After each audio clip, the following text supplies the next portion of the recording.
In my view, this was an extremely successful presidency by India.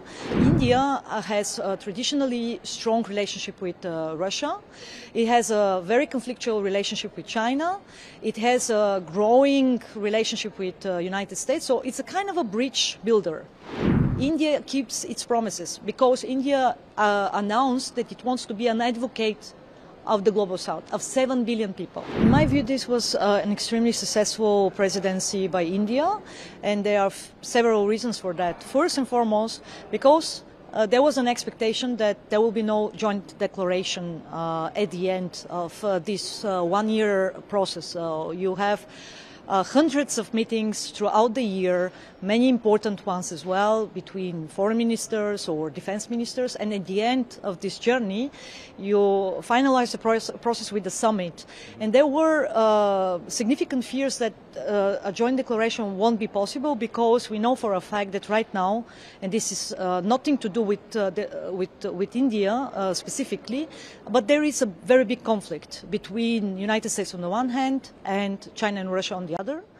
And not only because of Russia's war against Ukraine, which is ongoing and which looks like is going to last at least for the next few years.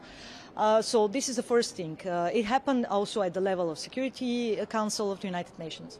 The second important point is that, of course, India has a traditionally strong relationship with Russia. It has a very conflictual relationship with China. It has a growing relationship with the United States. So it's a kind of a bridge builder.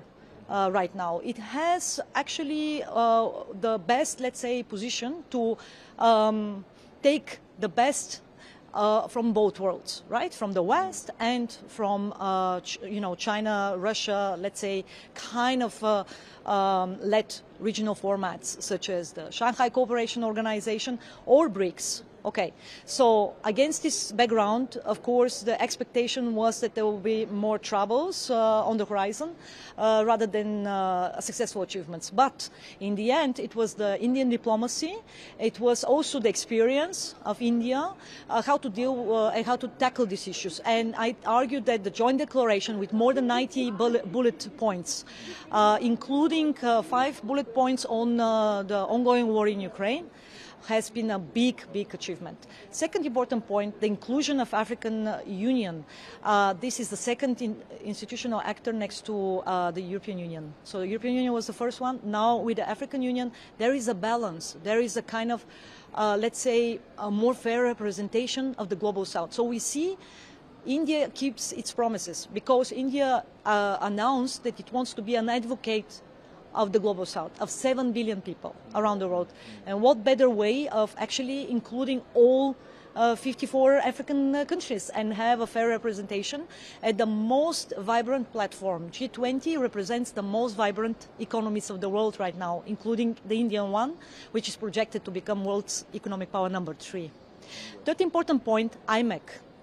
You mentioned IMEC, and here this came with a big surprise, I must admit, the announcement of a connectivity and transport and energy corridor between India, Gulf states, including UAE, Saudi Arabia and Israel, and Europe. So think about it.